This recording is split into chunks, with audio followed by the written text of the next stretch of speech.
Alhamdulillahi Rabbil Alamin. Wassalatu wassalamu ala ashrafil mursalin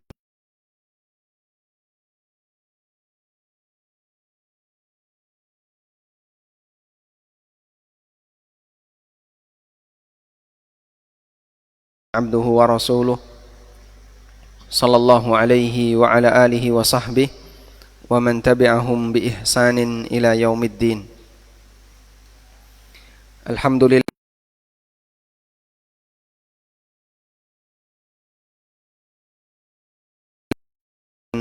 kajian dengan membaca buku pengantar akidah. Insyaallah yang akan kita baca poin yang ke-13, catatan yang ke-13 berkaitan dengan pengaruh akidah bagi aktivitas hidup manusia.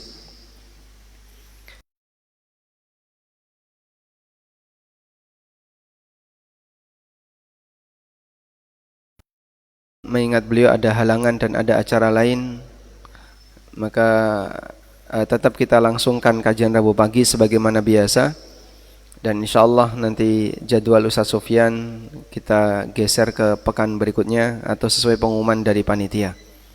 Baik, kita akan baca terlebih dahulu catatan ke-13. Tafadhal. Bismillah, salatu wassalamu ala rasulillah wa ba'du. Catatan ke-13. Manusia akan melakukan apapun sesuai keyakinannya. Seseorang akan siap melakukan apapun sesuai dengan ideologi dan keyakinannya, walaupun sangat bertentangan dengan akal sehatnya. Ada orang yang mau makan kotoran pemuka kelompoknya karena dia meyakini kotoran itu akan mendatangkan keberkahan baginya. Ada juga orang yang rebutan kotoran kerbau untuk diusapkan di sekujur badannya karena dia yakin bahwa itu akan mendatangkan kebaikan bagi hidupnya. Dahulu orang musyrikin tawaf sambil telanjang karena mereka berkeyakinan bahwa itu hal yang baik baginya. Bahkan mereka menganggap bahwa apa yang mereka lakukan itu adalah melaksanakan perintah Allah. Allah berfirman, wa idza fa'alu fakhishatan qalu wajadna 'alaiha aba'ana wallahu amarna biha qul innallaha la ya'muru bil fahsya ataquluna 'alallahi ma la ta'lamun.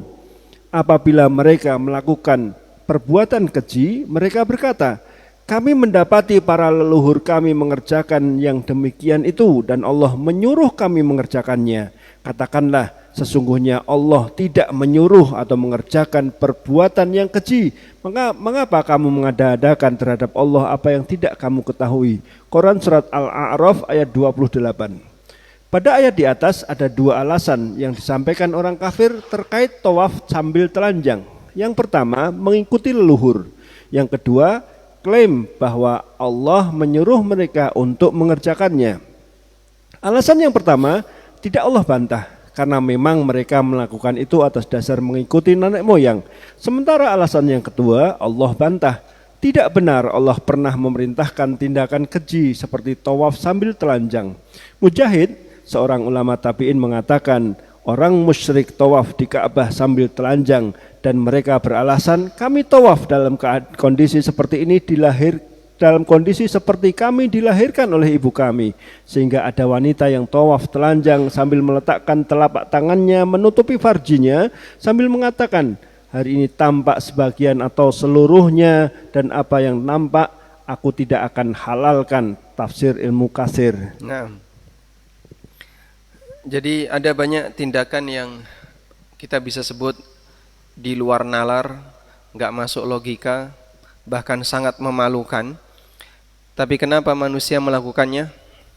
Karena latar belakang akidah dan ideologi. Hal menjijikkan yang mungkin kita bisa saksikan tidak jauh dari sekitar kita. Orang rebutan kotoran kerbau. Ada yang rebutan sisa air yang digunakan untuk mencuci benda-benda keramat, seperti misalnya senjata-senjata yang dicuci. Itu dicuci pas bulan apa? Suro, tanggal berapa? Tanggal berapa, Pak? Tanggal 1. Tanggal 1 Muharram dicuci. Ya tentu saja di situ ada karat-karat dan seterusnya yang kita nggak tahu ya. Karena kan setahun sekali mandi Pak ya. Masya Allah, baru mandi setahun sekali. Sehingga aneka senjata-senjata tadi yang dicuci setahun sekali, airnya dipakai rebutan, disiram-siramkan. Yang kita kalau dikasih aja buat apa, kita akan buang. Kita nggak mau. Tapi karena keyakinan sehingga orang menganggap bahwasanya itu akan mendatangkan kebaikan baginya. Demikian pula ada orang yang mengambil kotoran imamnya lalu dilelet-leletkan di badan ya. Pernah lihat fotonya itu Pak? Jadi sepiteng rumah pemimpin sekte itu digali ya, dibongkar, kan sudah berubah wujud ya, dengan warna yang dengan aneka warna, diambil terus ditaruh di piring, diarak di seluruh pengikutnya. Kita mendekat aja nggak mau, tapi ada orang yang mau melakukan seperti itu. Di daerah Nusa Tenggara menggunakan kotoran sapi sebagai apa? Sebagai aci dari tanah atau tembok. Tujuannya apa? Mereka meyakini itu sebagai hal yang mendatangkan keberkahan. Mereka sanggup untuk bertahan dengan aroma dan baunya yang enggak enak. Yang penting barokah. Dan masih banyak yang lainnya. Di zaman Nabi SAW ada orang yang tawaf sambil telanjang di tempat ibadah di Masjid Al-Haram, di tempat yang paling mulia, mereka telanjang. Dan Allah Subhanahu wa taala sebutkan alasan yang mereka miliki ketika mereka menyampaikan kenapa tawaf sambil telanjang. Wa idza fa'alu fahishatan qalu wajadna 'alaiha aba'ana. Ketika mereka melakukan tindakan keji, mereka mengatakan, kami jumpai nenek moyang kami melakukan seperti ini. Wallahu amarana biha, dan Allah memerintahkan kami untuk melakukannya. Ada dua alasan yang mereka sampaikan, itu peninggalan leluhur. Yang kedua apa? Ini adalah perintah Allah. Alasan yang pertama tidak dibantah oleh Allah, dan itu mengisyaratkan bahwa kalimat itu benar. Karena memang mereka mengikuti itu atas dasar mengekor kepada nenek moyang. Mereka melakukan itu atas dasar mengikuti nenek moyang. Kalimat yang kedua Allah bantah, dan Allah mengatakan innallaha la ya'muru bil fahsya. Sesungguhnya Allah tidak pernah melakukan tindakan keji seperti itu. Al-fahsya di sini adalah perbuatan yang secara naluri sehat manusia orang akan menghindarinya. Secara naluri sehat manusia akan dihindari walaupun orang enggak kenal agama. Namanya tempat ibadah, seharusnya orang itu berpakaian seperti apa?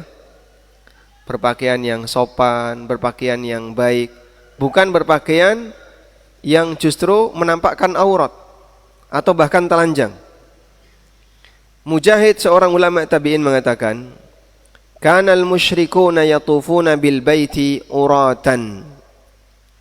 Orang musyrik mereka tawaf di Ka'bah dalam kondisi uratan, telanjang. Yaquluna, dan mereka beralasan, natufu kama waladatna ummahatuna. Kami tawaf sebagaimana keadaan ketika ibu kami melahirkan kami. Pakai logika enggak beralasan kayak gini? Hah? Pakai logika enggak, Pak? Ya ini logika, Pak. Tapi ngawur. Kalau sebatas punya alasan, semua orang punya alasan. Bahkan orang melakukan tindakan salah, sesalah apapun, dia punya alasan. Kami tawaf sebagaimana kondisi kami ketika dilahirkan oleh ibu-ibu kami. Bayi dilahirkan tanpa membawa pakaian, maka kami tawaf tanpa pakaian. Fatada'ul mar'atu ala farjiha an-nis'ah. Wanita meletakkan tangannya, telapak tangannya untuk menutupi farjinya. Awisyai'a, atau membawa godong, Pak. bahwa daun dipakai untuk nutupi farjinya. Wa taqulu, sambil mengatakan al yauma yabdu ba'duhu aw kullu wa ma bada minhu fala uhillu. Hari ini nampak sebagian atau nampak keseluruhan. Yang enggak punya rasa malu ya ditampakkan semuanya. Yang masih punya rasa malu, farjinya ditutupi dengan telapak tangannya atau dengan daun.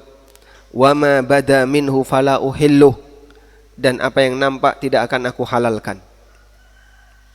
Sampai terjadilah perbuatan zina yang pernah dilakukan oleh dua orang yang sedang tawaf, namanya Isaf dan Nailah.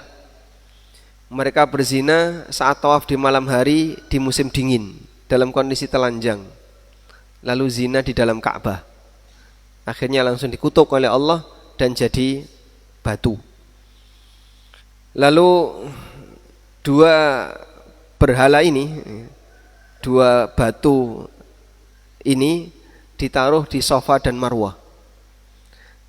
Lalu masyarakat Arab ketika mereka sa'i, saat naik ke Safa ngelus-ngelus batu, ngelus-ngelus patungnya Isaf atau Nailah, pokoknya salah satu di antara kedua itu. Nanti ke Marwah ngelus-ngelus satu lagi, terus seperti itu. Hingga ketika kaum muslimin diperintahkan untuk melaksanakan haji dan umrah, mereka merasa enggak nyaman kalau naik turun ke Safa dan Marwah seperti kebiasaan orang musyrikin di masa silam. Maka Allah Subhanahu wa taala memerintahkan, innas Safa wal Marwata min sya'airillah. Faman hajjal baita aw i'tamara fala junaha alaihi ayyattawafa bihima. Sesungguhnya Safa dan Marwah itu bagian dari tanda syiar agama Allah yang dikotori oleh orang-orang musyrikin dengan adanya berhala Isaf dan Nailah. Maka kalian tidak perlu untuk merasa risih dengan sa'i antara Safa dan Marwah, karena yang kalian lakukan itu sesuai syariat Allah. Tapi tidak boleh ngusap berhala, dan berhala itu sudah disingkirkan oleh kaum muslimin ketika Fatu Makkah.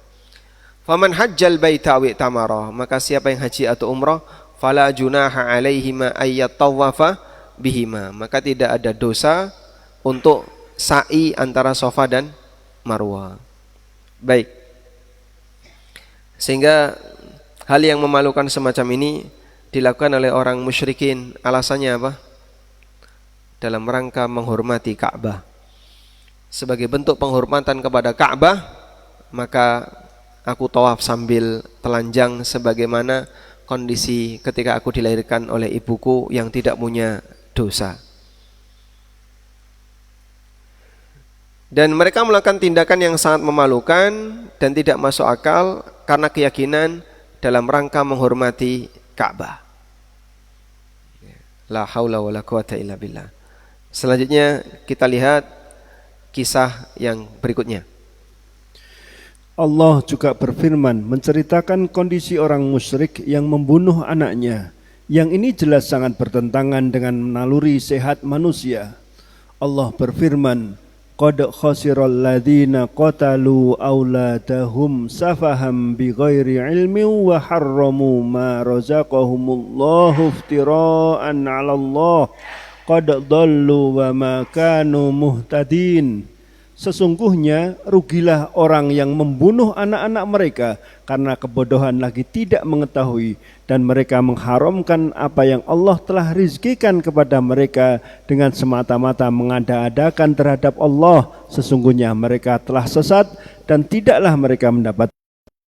Al-An'am ayat 140.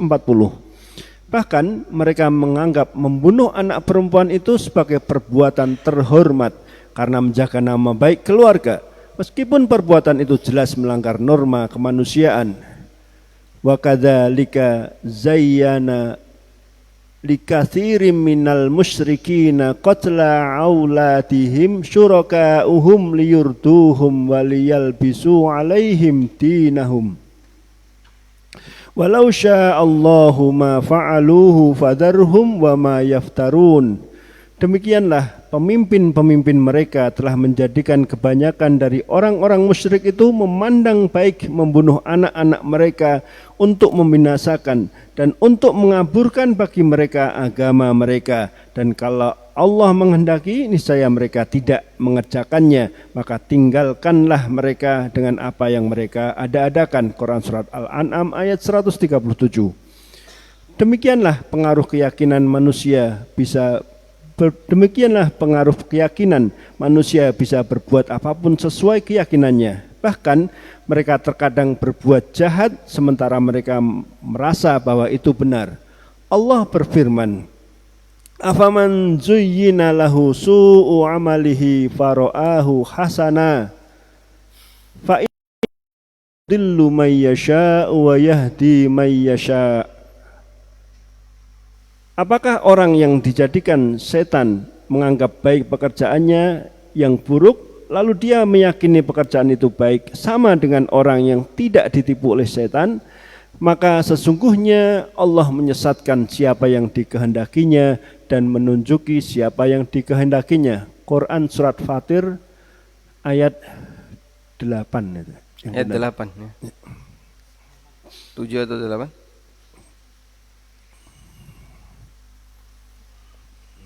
Quran Surat Fatir ayat 8. Nah. Taib. Praktek kebodohan berikutnya yang dilakukan oleh orang musyrikin. Kalau tadi melanggar norma kehormatan, berikutnya melanggar norma kemanusiaan, membunuh bayi perempuan, anak perempuan yang belum balik, dengan alasan dalam rangka apa? Menjaga kehormatan keluarga. Walaupun itu tidak semuanya. Buktinya masih banyak wanita yang ada di zaman Nabi SAW, termasuk ibu. Jadi ada sebagian yang tega membunuh dan ada sebagian yang bertahan tidak membunuh. Dan konon ceritanya, pertama kali perbuatan ini terjadi, ada satu suku yang diserang oleh suku yang lain.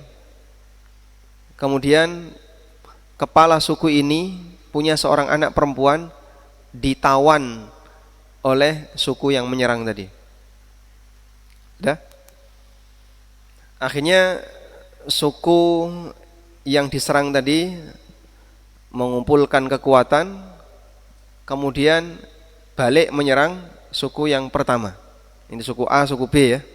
Suku A nyerang suku B, kemudian suku A berhasil menangkap seorang wanita sebagai tawanan yang itu adalah putri dari kepala suku B. Akhirnya suku B berusaha untuk membebaskan putrinya. Ternyata putrinya malah milih nikah dengan lelaki di suku A. Sehingga itu membuat malu besar kepala suku B. Akhirnya dia bernadar jika melahirkan anak perempuan akan dikubur hidup-hidup. Itu sejarah pertamanya. Akhirnya setiap kali dia melahirkan dia punya anak perempuan, dikubur hidup-hidup. Terus budaya ini diikuti oleh masyarakat yang lain, suku-suku yang lain, dalam rangka untuk menjaga kehormatan suku, maka anak perempuan dikubur hidup-hidup. Dan itu terjadi jauh sebelum Rasulullah SAW diutus, sampai kemudian membudaya. Kemudian di zaman Abdul Muttalib, siapa orang ini? Kakeknya Rasulullah SAW.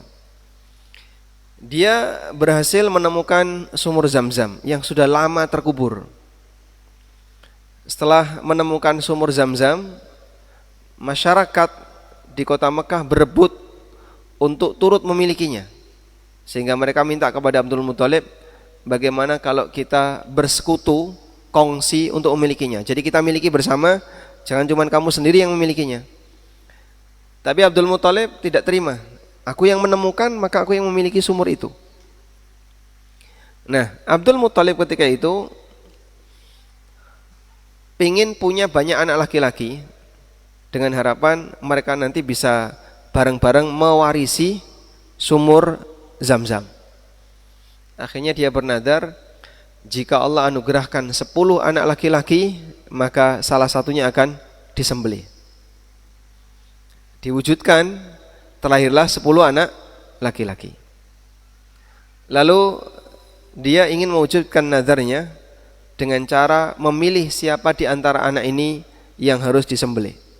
Dimasukkan 10 nama anak itu dalam kotak, kemudian dia tawaf sebagaimana istiqsam bil azlam yang dilakukan oleh orang musyrik. Terus dikocok, ketika dikocok keluar nama Abdullah. Dalam posisi Abdullah masih anak-anak ya. Akhirnya bingung dia. Saya tidak ingin menyembelih Abdullah. Andaikan anak yang lain mungkin sudah disembelih. Tapi kenapa yang keluar Abdullah? Maka dia pun nyari tahu siapa orang yang bisa memberikan fatwa. Nah, di masa silam tempat konsultasi itu adalah dukun. Maka dia pun nyari seorang dukun, kemudian dukun ini menyarankan, kamu buat tulisan 2, Abdullah, yang kedua 100 ekor onta. Masukkan ke dalam kotak, lalu kau tawaf, kemudian kocok. Jika keluar nama Abdullah, maka tulis 10 ekor onta. Tulis 10. Jadi satu keluar nama Abdullah, tulis 10. Yang satu Abdullah, yang satu 10 ekor onta. Lalu dia melakukan seperti itu sampai nanti keluar 10 ekor onta. Akhirnya dia lakukan seperti itu. Setiap kali dikocok keluar nama Abdullah. Muter lagi, tawaf lagi, dikocok lagi, keluar nama Abdullah sampai 9 kali. Jadi berapa? 90. Pokoknya setiap keluar nama Abdullah tulis 10 onta. Hingga 9 kali. Yang ke-10 baru keluar 10 ekor onta. Tulis 10. Totalnya 100. Lalu wujudkan nadarmu dengan menyembelih sekian ekor onta yang keluar itu. Sejak saat itulah satu nyawa nilainya sama dengan 100 ekor onta. Kemudian Abdul Muthalib menyembelih 100 ekor onta dan tidak jadi menyembelih Abdullah. Nah, salah satu pertimbangan kenapa dia tidak boleh menyembelih Abdullah, saat dia mau menyembelih Abdullah itu ditahan oleh orang-orang musyrikin. Jangan kamu lakukan. Nanti kalau kau melakukan ini akan jadi budaya. Dikhawatirkan jadi budaya. Sehingga mereka sendiri takut ketika itu sudah jadi budaya, mereka terjerat dengan ikatan budaya. Nanti kalau sudah jadi budaya, kita sudah punya budaya bunuh anak perempuan, sekarang mau ada budaya lagi bunuh anak laki-laki. Jangan sampai kau lakukan. Sehingga cara orang Arab untuk membanggakan diri adalah dengan cara membunuh, termasuk membunuh manusia yang tidak berdosa. Nah, mereka membunuh anak perempuan dan Allah Subhanahu wa taala sebutkan, qad khasiral ladzina qatalu auladahum safahan bighairi ilm. Sungguh rugilah orang yang membunuh anak mereka karena kebodohan dan tidak punya ilmu. Wa harramu ma razaqahumullah, dan mereka mengharamkan rizki yang Allah berikan kepada mereka. Apa yang mereka haramkan ini? Jenis onta tertentu yang dalam keyakinan mereka onta itu tidak boleh disembelih dan tidak boleh dikonsumsi oleh manusia. Ada onta ham, ada bahirah yang mereka sebut-sebut. Ini namanya ham, namanya bahirah. Ada onta yang sudah melahirkan sekian kali, maka tidak boleh disembelih, biarkan untuk berhala. Ada pejantan yang paling bagus, nggak boleh disembelih, biarkan untuk berhala. Dan aneka jenis onta yang mereka miliki, yang itu merupakan bentuk dan tindakan mengharamkan rizki yang Allah berikan kepada mereka. Iftira'an 'ala Allah, berdusta atas nama Allah. Qad dhallu wa ma kanu muhtadin, mereka telah sesat dan mereka tidak mendapatkan petunjuk. Ini lingkungan di mana Nabi SAW diutus. Masyarakatnya merasa mereka bangga dan punya posisi kalau berani membunuh yang tidak berdosa. Dan mereka merasa bahwa ada sesuatu yang diharamkan padahal Allah tidak pernah mengharamkannya. Bahkan mereka anggap itu sebagai tindakan yang terhormat. Sebagaimana yang Allah sebutkan di surat Al-An'am, wa kadzalika zayyana likatsirin minal musyrikin qatla auladihim. Demikianlah banyak orang musyrik mereka dihiasi oleh syuraka'uhum, sekutu mereka. Sekutu mereka ini siapa? Setan. Mereka dihiasi oleh sekutu mereka yaitu setan ya, untuk membunuh anak-anak mereka. Coba kita baca tafsir Al-Baghawi. Ay kama zayyana lahum tahrimal harthi wal an'am, kadzalika zayyana likatsirin minal musyrikin qatla auladihim syuraka'uhum. Maksudnya sebagaimana setan menipu mereka, menghiasi mereka untuk melakukan perbuatan mengharamkan sebagian tanaman dan binatang, orang musyrik juga dihiasi oleh setan untuk membunuh anak-anak mereka. Syayatinuhum zayyanu wa hassanu lahum. Setan mereka menghiasi dan menganggap baik perbuatan jahat mereka. Wa'dal banat khifatal ila. Salah satunya adalah membunuh anak perempuan karena takut miskin. Ada yang karena takut miskin, ada yang karena kehormatan, dan yang lainnya. Perempuan gak bisa diajak perang, kalaupun perang malah ngerepoti, maka daripada nanti jadi beban, dibunuh. Baik. Dan hampir semua perbuatan maksiat karena pengaruh keyakinan sehingga pelakunya tidak sadar kalau itu maksiat. Dan maksiat karena keyakinan, orangnya tidak akan pernah merasa berdosa. Abdurrahman bin Muljim membunuh Ali bin Abi Thalib dan sepeser pun tidak ada perasaan bersalah. Setelah dia membunuh kemudian ditangkap oleh sahabat, dia diapain? Dihukum oleh para sahabat. Matanya diculek. Kemudian dia dihukum, badannya disayati. Tapi dia terus berzikir, subhanallah, subhanallah, subhanallah. Dihukum sambil berzikir, subhanallah, subhanallah. Ini pembunuh Ali bin Abi Thalib. Sampai ada salah satu sahabat yang jengkel, lidahnya dipegang, kemudian mau dipotong. Kemudian dia berusaha untuk menolaknya dan dia bilang, jangan potong yang ini satu-satunya modal saya untuk zikir. Siapa ini? Pembunuhnya Ali bin Abi Thalib. Sepeser pun gak ada perasaan bersalah. Kenapa? Kenapa? Keyakinan, ideologi. Padahal sebelumnya Abdurrahman bin Muljim ini qurra, penghafal Quran. Bahkan Umar bin Khattab radhiyallahu anhu pernah menyuruh agar Abdurrahman itu ditaruh di masjid yang ada di kota Mesir. Karena dia sebagai seorang qurra. Tapi ketika itu dia nikah dengan seorang wanita Khawarij. Lalu wanita ini punya keinginan untuk membunuh Ali bin Abi Thalib. Maka setelah dia mendapatkan Abdurrahman bin Muljim, Abdurrahman yang disuruh untuk bunuh. Demikianlah terkadang orang bisa bergeser keyakinannya, bergeser prinsip hidupnya disebabkan karena pengaruh orang yang berada di rumah. Allah Subhanahu wa taala berfirman, "Afaman zuyyina lahu su'u amalihi fara'ahu hasana." Apakah orang yang dijadikan setan menganggap baik pekerjaannya yang buruk, lalu dia meyakini pekerjaan itu hasanan sebagai sesuatu yang baik, sama dengan orang yang tidak mendapatkan pengaruh dari setan? Fa innallaha yudhillu may yasha wa yahdi may yasha. Sesungguhnya Allah menyesatkan siapa saja yang Dia kehendaki, dan Allah berikan petunjuk siapa saja yang Dia kehendaki. Sehingga ini menjadi bukti bahwa hidayah dari Allah itu sangat berharga. Maka sering-seringlah minta hidayah. Allahumma inna nas'alukal huda wassadad. Allahumma inna nas'alukal huda wassadad.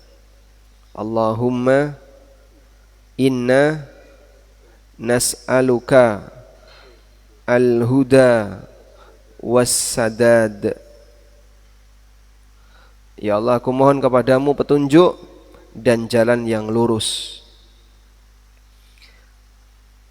Ya muqallibal qulub, tsabbit qulubana ala ta'atik. Ya musarrifal qulub, sarrif qulubana ala dinik.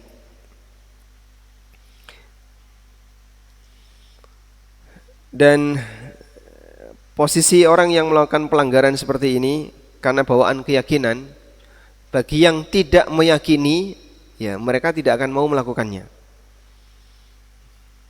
Jadi begini, ada kasus ya, ada orang kafir satu, orang kafir dua. Bisa nggak perang? Bisa perang? Bisa? Bisa. Sama-sama kafir. Tapi keyakinannya beda. Sama-sama kafir, tapi karena keyakinannya beda, mereka perang. Contohnya siapa Pak? Nasrani sama Yahudi. Sengketa mereka berkepanjangan, kadang menang Nasrani, kadang menang Yahudi, dan mereka enggak akur. Allah Subhanahu wa taala mengatakan, wa qalatil yahudu laisatin nasara ala syai' wa qalatin nasara laisatil yahudu ala syai'.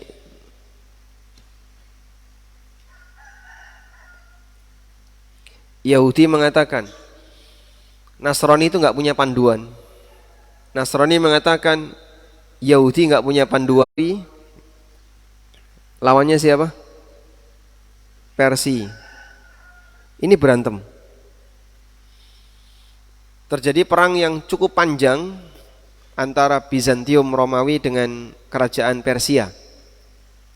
Dan itu terjadi ya, salah satunya karena perbedaan akidah Romawi dengan Persia. Tayyib. Dan intinya bahwa ketika orang tidak memiliki akidah tertentu, maka dia tidak akan mengikutinya walaupun dia non-muslim.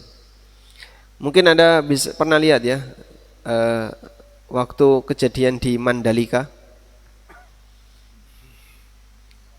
ada orang pakai apa? Pawang hujan. Pakai pawang hujan tapi gagal. Sama bule-bule itu diapain? Dijadikan meme, guyonan. Jadi ditiru-tiru guyon, karena mereka nggak percaya dengan itu. Sehingga yang ini praktek klenik, yang ini ateis, dua-duanya akidahnya menyimpang, tapi yang satu nggak percaya dengan yang ini. Walaupun mereka sama-sama menyimpang. Baik, sekarang kita lanjut ke catatan ke-14. Catatan ke-14, orang musyrik itu najis. Dalam Al-Quran, Allah menyebut orang musyrik sebagai manusia najis. Allah berfirman, ya ayyuhalladzina amanu innamal musyrikuna najasun fala yaqrabul masjidal harama ba'da amihim hadha. Hai orang-orang yang beriman, sesungguhnya orang-orang musyrik itu najis, maka janganlah mereka mendekati Masjidil Haram sesudah tahun ini. Quran Surat At-Taubah ayat 28. Status najis bagi orang musyrik bukanlah najis fisik dan badannya, namun najis keyakinannya. Ibnu Katsir mengatakan, jumhur ulama mengatakan bahwa najis yang dimaksud bukan najis badan atau fisiknya, karena Allah halalkan sembelihan ahli kitab. Sementara sebagian ulama Dhahiriyah berkeyakinan bahwa najis yang dimaksud adalah najis badannya. Tafsir Ibnu Katsir. Al-Baghawi juga menjelaskan yang sama. Yang dimaksud di sini adalah najis status, bukan najis fisik. Mereka disebut najis sebagai bentuk celaan. Tafsir Al-Baghawi. Nah, dan di antara dalil bahasanya orang musyrikin tidak najis badannya, tidak najis fisiknya adalah boleh bermuamalah dengan mereka. Kalau najis, beli apa dicuci dulu, beli apa lagi cuci dulu. Sehingga beli beras dari non muslim, terus dicuci dulu, baru disimpan. Apa yang akan terjadi? Atau beli roti, terus dicuci dulu, baru disuguhkan ke tamu. Kemudian juga bolehnya menikahi wanita ahli kitab. Nah, kalau boleh menikah, berarti kan diperbolehkan untuk apa? Dibolehkan untuk campur. Apa yang bisa dibayangkan kalau istrinya najis? Padahal definisi najis itu benda yang tidak boleh disentuh karena alasan syar'i. Sehingga kalau disentuh wajib cuci tangan, wajib dibersihkan. Karena itu pendapat yang mengatakan bahwa orang musyrikin najis fisik ini pendapat yang keliru. Dan lebih keliru lagi kalau menghakimi muslim yang bukan kelompoknya musyrik terus dianggap najis. Wah, lebih parah lagi ini ya. Nah. Selanjutnya, akidah menyimpang akan melahirkan aneka perbuatan yang menjijikkan, seperti aneka maksiat dan pelanggaran norma agama lainnya. Mereka menghalalkan apa yang Allah haramkan, menyembah makhluk yang tidak layak disembah, dan aneka pelanggaran lainnya. Seperti tanah yang subur akan menghasilkan tanaman yang bagus, sementara tanah yang gersang tidak bisa menghasilkan tanaman selain ilalang.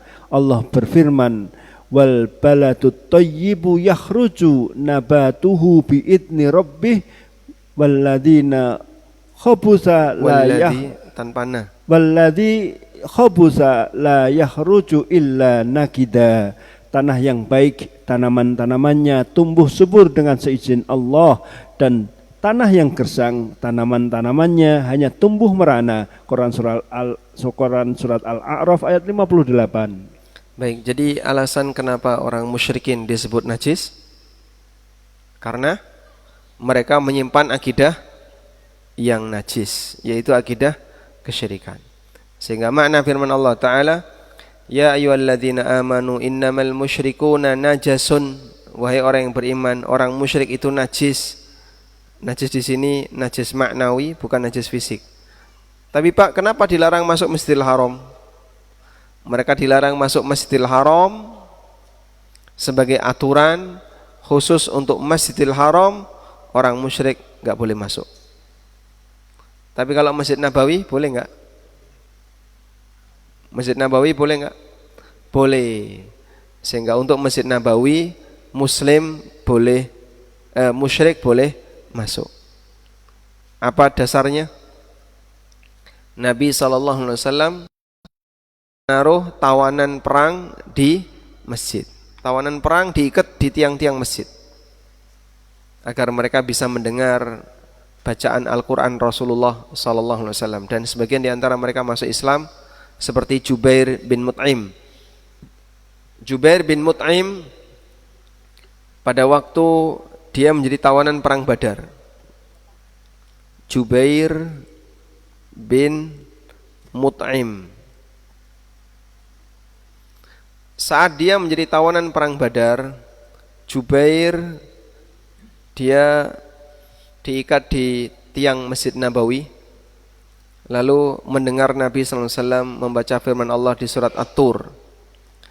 Di surat At-Tur, Rasulullah SAW membaca firman Allah, am khuliqu min ghairi syai'in am humul khaliqun am khalaqus samawati wal ard bal la yuqinun. Kata Jubair, kada qalbi ayatira, hampir saja jantungku copot, hampir saja jantungku copot. Disebabkan karena mendengar ayat yang demikian menancap dalam hatinya. Lalu Jubair masuk Islam dengan sebab perenungan yang dia lakukan terhadap Al-Quran. Baik, kita lanjutkan. Nah, disinilah posisi orang musyrik nggak boleh masuk Masjidil Haram, khusus untuk Masjidil Haram. Bukan karena mereka najis lalu nggak boleh masuk masjid, tapi mereka tidak boleh masuk Masjidil Haram. Selanjutnya, catatan ke-15. Catatan ke-15, dengan akidah yang lurus manusia akan mudah dikendalikan. Dengan akidah yang lurus manusia akan lebih mudah dikendalikan untuk mengikuti aturan agama. Ketika seseorang meyakini bahwa akan ada kehidupan yang kedua dan dirinya sadar akan dihisab oleh Allah, maka dia akan lebih berhati-hati karena dia tahu dirinya akan mempertanggungjawabkan perbuatannya. Untuk itulah dalam sejarah dakwah Nabi Muhammad sallallahu alaihi wasallam, beliau berhadapan dengan masyarakat yang tenggelam dalam budaya jahiliyah yang gelap gulita. Namun setelah mereka tersentuh dengan pendidikan agama, mereka bisa berubah menjadi pahlawan agama dengan aneka sifat mulia. Allah mendidik mereka dengan menanamkan akidah tentang kehidupan yang kedua sebelum menurunkan penjelasan tentang hukum halal haram. Ketika telah tertanam akidah yang benar, mereka dengan mudah menerima setiap hukum dan aturan yang Allah turunkan setelahnya. Aisyah radhiyallahu anha pernah mengatakan, innama nazala awwala ma nazala minhu suratun minal mufassal fiha dzikrul jannah wan nar hatta idza saban nasu ilal islam nazalal halalu wal haram walau nazala awwala syai' la tashrabul khamr laqalu la nada'ul khamra abadan walau nazala la taznu laqalu la nada'u az-zina abadan.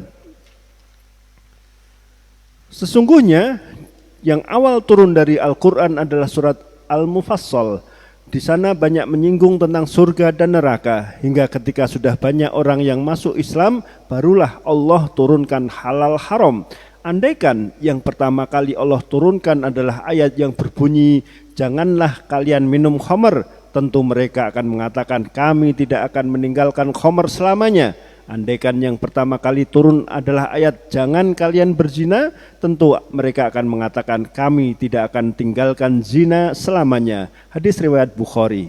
Keterangan Aisyah di atas memberikan pelajaran ketika seseorang belum memiliki pondasi akidah yang baik, akan sulit baginya untuk menerima hukum halal haram yang tidak sejalan dengan kebiasaannya.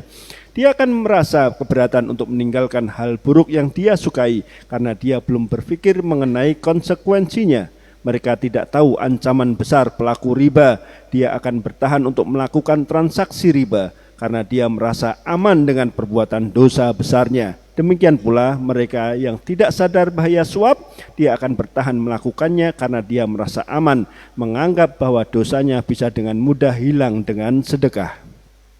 Catatan, surat Al-Mufassal adalah surat yang berada di akhir Al-Quran, dimulai dari surat Qaf hingga surat An-Nas, dan umumnya surat Al-Mufassal banyak menyebutkan tentang surga dan neraka serta masalah iman. Nah, dan seperti ini testimoninya Aisyah, ketika beliau melihat bagaimana metode pendidikan yang diberikan oleh Allah kepada masyarakat ketika Nabi SAW diutus. Kita tahu kondisi orang jahiliyah yang demikian parah dengan aneka pelanggaran yang tadi sudah kita baca ya, membunuh bayi perempuan, terus apa lagi Pak? Mengharamkan apa yang Allah halalkan, menyembah berhala, tawaf sambil telanjang, perang karena fanatisme golongan, dan aneka pelanggaran yang lain yang demikian rusak masyarakat itu. Tapi bisa berubah diawali dari pendidikan akidah. Maka demikian penting pendidikan akidah didahulukan sebelum yang lainnya. Nah, metode ini yang kita gunakan dalam pembelajaran masalah muamalah. Jadi jangan langsung menjelaskan hukumnya, tapi kita sebutkan ancamannya dulu.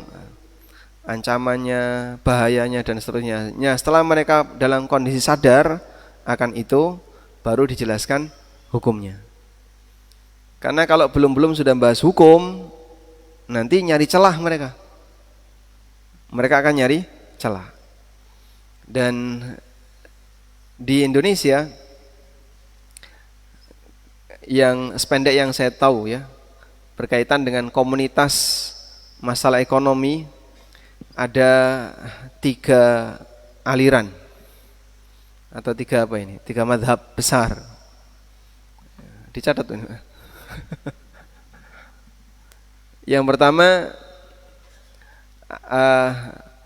kelompok yang mereka masih memberikan toleransi praktek perbankan syariah dengan nilai toleransi yang cukup longgar. Nah, yang seperti ini dijalani oleh teman-teman yang tergabung di MES, Masyarakat Ekonomi Syariah. Nah, di sana sering sekali yang digunakan adalah fatwa-fatwa DSN MUI. Kemudian ada mereka yang tergabung dalam ex Hizbut Tahrir. Nah, itu beda lagi. Beda dengan yang pertama tadi.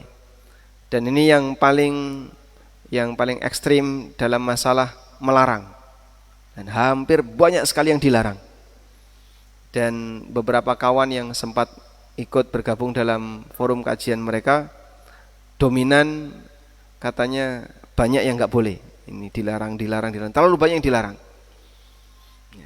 Sampai akad bangun rumah itu tidak disebut akad istisna, tapi disebut akad istibna. Dan beda dengan akad istisna, karena itu tidak berlaku aturan akad istisna.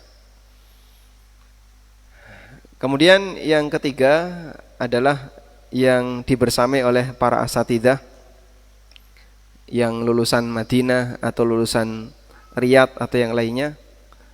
Walhamdulillah dari 3 ini semuanya berkembang.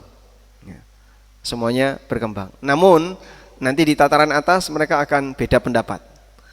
Sering terjadi perbedaan pendapat antara satu dengan yang lain. Nah, metodologi yang kita gunakan dalam pendidikan masalah muamalah adalah kedepankan akidah dulu, baru nanti diajarkan tentang hukum. Kalau sudah sadar tentang masalah bahayanya, akan adanya ancaman-ancaman di akhirat, akan lebih mudah untuk dikendalikan terkait masalah hukumnya. Aisyah radhiyallahu anha menceritakan, andaikan ayat yang pertama kali turun adalah la tashrabul khamra, jangan minum khamr, laqalu, tentu mereka akan berkomentar, la nadaul khamra abada, kita enggak bakalan tinggalkan khamr selamanya. Kalau ayat yang pertama kali turun la tasnu, jangan berzina, mereka akan mengatakan la nadau zina abada, kita tidak akan tinggalkan zina selamanya. Pada waktu seluruh wilayah Jazirah Arab itu sudah ditaklukkan, yang belum takluk itu daerah mana? Daerah Taif. Taif ini belakangan. Taif yang dihuni oleh, Taif itu nama daerahnya ya, penduduknya Bani Thaqif. Taif yang dihuni oleh Bani Thaqif ini yang paling bertahan. Salah satu di antara latar belakangnya adalah karena masalah kondisi geografis. Taif itu di atas. Sehingga kalau mau menyerang Taif itu pasti arahnya dari bawah. Dan mereka punya benteng. Maka saat ada yang nyerang, nah mereka tinggal manai aja dari atas benteng. Sehingga yang bawah nyerang atas susah, yang atas nyerang bawah lebih gampang. Gelundung watu gitu aja udah. Yang bawah sudah kocar-kacir. Maka Taif agak sulit untuk ditaklukkan. Sampai Bani Thaqif sendiri merasa ketakutan. Ketika suku-suku di kanan kirinya semuanya sudah masuk Islam, mereka seperti dikepung. Akhirnya mereka merasa kita pasti akan masuk gilirannya. Maka sebaiknya coba kita datangi Muhammad dan menyatakan ngikuti Muhammad. Akhirnya datanglah utusan dari Taif, kurang lebih 50 orang ke kota Madinah, dan oleh Nabi SAW diterima dengan baik, dan mereka dibuatkan tenda di dekat Masjid Nabawi, di depan pintunya, dengan harapan bisa mendengarkan kaum muslimin yang sedang membaca Al-Quran. Ya? Dalam posisi itu mereka mengajukan 4 syarat. Wahai Muhammad, kami siap masuk Islam dengan 4 syarat. 1, bagi kami khamr itu minuman sejak kecil, maka tolong jangan diharamkan. 2, kami tidak bisa meninggalkan zina. Meninggalkan zina itu nggak bisa di Taif ya. Maka kalau bisa kami dikecualikan. Khusus untuk kami zina boleh. Yang ketiga, kami keberatan kalau berhala Lata dibongkar. Itu peninggalan nenek moyang, cagar budaya, kalau bisa dibiarkan. Kemudian yang keempat, mereka diizinkan untuk menunda masuk Islam selama beberapa waktu. Ada yang dikabulkan enggak? Enggak ada. Bagaimana mungkin mereka diizinkan untuk mengubah hukum? Jadi yang haram dihalalkan, yang haram dihalalkan. Sampai Nabi SAW ketika mereka membela berhala Lata kan di Taif ya. Kalau kalian tidak sanggup untuk merobohkan sendiri, kami akan merobohkan. Akhirnya Nabi SAW mengirim pasukan untuk merobohkan berhala. Ya, bisa Anda bayangkan bagaimana pembelaan mereka terhadap khamr dan zina. Karena khamr temannya zina. Sehingga masuk kategori ummul khaba'ith. Sebagaimana salat adalah ummut ta'at. Salat itu apa? Induk ibadah. Ummut ta'at.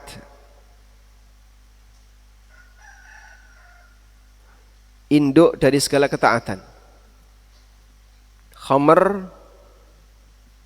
Khamr induk maksiat. Ummul khaba'ith. Allah sebut salat, innas salata tanha 'anil fahsya'i wal munkar. Salat itu, as-salat tanha 'anil fahsya wal munkar. Salat itu mencegah dari perbuatan keji dan mungkar. Sementara khamr sifatnya bagaimana? Innama yuridu syaitanu ayyuqi'a bainakumul adawata wal baghdha'a fil khamri wal maisir wa yasuddakum an dzikrillahi wa anis shalah. Sementara khamr, kata Allah Ta'ala, yasuddakum an dzikrillahi wa anis shalah. Jadi dilihat dari sifatnya ini bertentangan. Yang satu nahan orang untuk maksiat, yang satu nahan orang berbuat taat. Itu sifat khamr yang disebutkan oleh Allah dalam Al-Quran, dan sifat salat yang disebutkan dalam Al-Quran. Maka salat adalah ummut ta'at, wal khamru ummul khaba'ith. Sehingga saat mereka membela khamr, mereka enggak mau ketika khamr diharamkan. Demikianlah ketika seseorang itu pendidikannya berawal dari akidah, maka setelah mereka punya akidah, mereka siap untuk meninggalkan khamr. Apakah kaum muslimin minum khamr? Kaum muslimin minum khamr enggak? Ya? Kaum muslimin minum khamr atau tidak? Minum sebelum diharamkan. Dulu para sahabat kan sholat sambil mendem sebelum khamr diharamkan, hingga turun firman Allah Subhanahu wa taala, la taqrabus salata wa antum sukara. Jangan mendekati salat dalam kondisi kalian mabuk. Nah, sejak saat itu tidak boleh salat dalam keadaan mabuk. Wallahu alam. Selanjutnya ini ada catatan yang cukup panjang dan insya Allah akan kita baca di pertemuan berikutnya, berkaitan dengan pengaruh akidah yang lurus terhadap mental seorang muslim. Orang yang punya akidah yang lurus, mentalnya akan semakin kuat dan berbobot, sehingga dia lebih siap dalam menghadapi tantangan hidup sesuai dengan tingkatan akidahnya. Wallahu alam. Demikian yang bisa kita sampaikan, semoga bermanfaat. Wassallallahu ala nabiyyina Muhammadin wa ala alihi wa sahbihi wasallam. Jazakallahu khairan Ustaz atas kajian di pagi hari ini. Ada pertanyaan dari jamaah Rabu Pagi. Ustaz, benarkah kita dilarang duduk bersama orang yang mengolok-olok agama Islam? Apakah dilarangnya saat mereka berolok-olok itu terjadi atau keseluruhan sepanjang waktu orang tersebut masih hidup?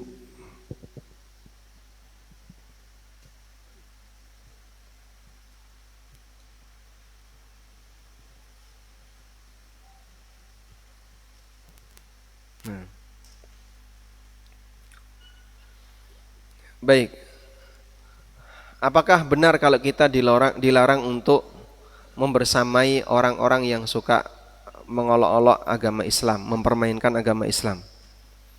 Ada dua ayat yang mungkin kita bisa jadikan sebagai panduan ya. Saya bukakan di sini, ada surat An-Nisa ayat 140 dan Al-An'am ayat 68. Kita buka Al-An'am ayat 68, yang ini lebih pendek. Wa idza ra'aital ladzina yakhuduna fi ayatina fa'arid anhum hatta yakhudu fi haditsin ghairihi wa imma yunsiyannaka asyaitanu fala taq'ud ba'da dzikra ma'al qaumidz zalimin. Wa idza ra'aital ladzina yakhuduna fi ayatina, apabila kamu melihat orang-orang mempermainkan ayat-ayat kami, fa'arid anhum, maka berpalinglah kamu dari mereka, hatta yakhudu fi haditsin ghairihi, sampai mereka membahas masalah yang lain.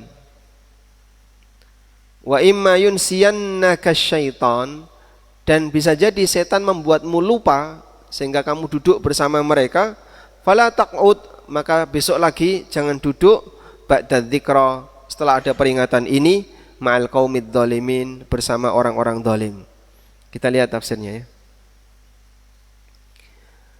Kata Al-Baghawi rahimahullah, apabila kamu melihat orang-orang mempermainkan ayat-ayat kami, maksudnya adalah istihza'u bil Quran, mereka memperolok-olok Al-Quran. Fa'arid anhum, maka berpalinglah dari mereka. Fatrukhum wala tujalishum, tinggalkan mereka dan jangan duduk bersama mereka sampai mereka membicarakan masalah yang lain. Dan apabila setan membuat kamu lupa dari apa yang kami larang, maka janganlah kamu duduk bersama orang-orang zalim ya, ketika sudah datang peringatan ini. Maksudnya, idza jalasta ma'ahum nasiyan, jika kamu ternyata duduk bareng mereka dalam kondisi enggak sadar, misalnya enggak ada maksud untuk gabung dalam obrolan mereka, kok tiba-tiba mereka memperolok-olok Al-Quran, fakum min indihim ba'dama tadzakarta, maka bangun dan tinggalkan mereka setelah kamu ingat kalau mereka sedang memperolok Al-Quran. Berarti di sini panduan yang diberikan Al-Quran bagaimana? Bahwa ketika kita punya teman atau siapapun yang suka memperolok Al-Quran, apa yang harus kita lakukan? Saat dia sedang memperolok Al-Quran, jangan dideketin. Kalau dia sedang beraktivitas yang lain, ya silahkan berinteraksi yang normal dengan dia. Wallahu a'lam. Berikutnya Ustaz, apa yang dimaksud dengan fitnah kubur? Apa sama dengan azab kubur? Fitnah kubur dengan azab kubur dua hal yang berbeda. Sehingga ada fitnah kubur dan ada azab kubur. Fitnah kubur sebagaimana yang kita baca dalam doa di akhir dari salat, Allahumma inni a'udzubika min adzabi jahannam wa min adzabil qabri wa min fitnatil mahya wal mamat wa min syarri fitnatil masihid dajjal. Ada yang disebut dengan fitnah kematian dan ada azabul qabr. Berarti dua hal ini berbeda. Ada azab kubur dan ada fitnah kubur atau fitnah kematian. Kalau azab kubur, insya Allah kita paham siksaan yang diberikan oleh Allah bagi hamba yang punya dosa ketika di alam kubur. Bagaimana dengan makna fitnah kubur? Fitnah kubur pengertiannya adalah pertanyaan malaikat yang disampaikan kepada hamba ketika baru saja mereka dimakamkan. Sebagaimana yang disebutkan dalam hadis riwayat Muslim, Nabi SAW bercerita apabila orang selesai memakamkan jenazah, maka mayit ini mendengarkan apa? Suara qara'ani alihim, suara sandal mereka. Lamma wallauhu, ketika mereka meninggalkan si mayit ini. Kenapa Allah perdengarkan suara sandalnya? Biar mayit ini tahu kalau dia sudah ditinggal. Karena kalau enggak ada tanda-tanda sesuatu kan dia enggak tahu ini ada saya masih ditemani atau saya sudah ditinggal. Maka Allah tunjukkan biar dia makin kesepian, sandalnya, suara sandal orang-orang yang mengiringi itu diperdengarkan oleh Allah Ta'ala. Sehingga seperti ya, ditinggal orang yang dicintai dengan pamit dan tanpa pamit, mana yang lebih menyedihkan? Ya?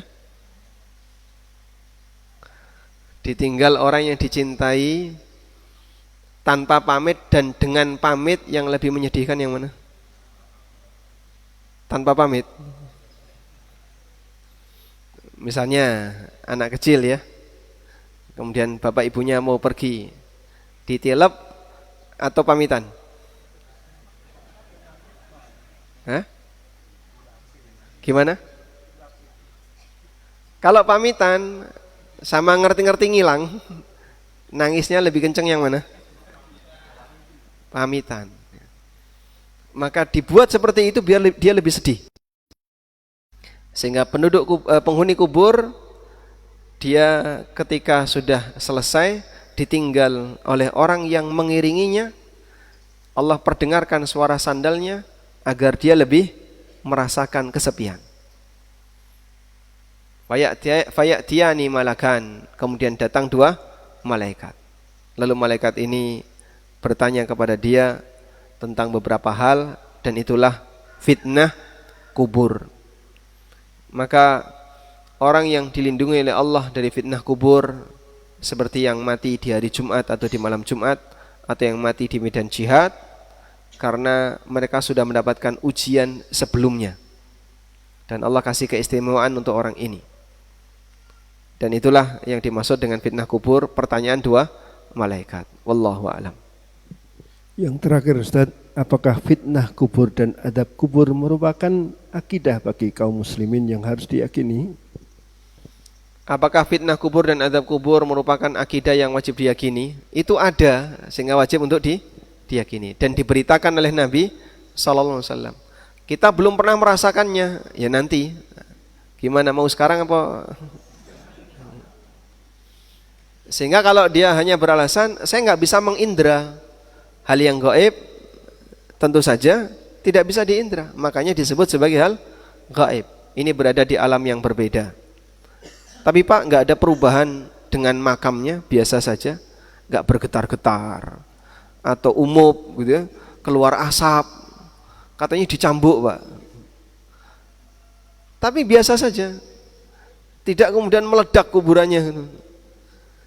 Andai kan Allah tampakkan seperti itu, nanti jadinya nggak ada pengaruh dari ujian.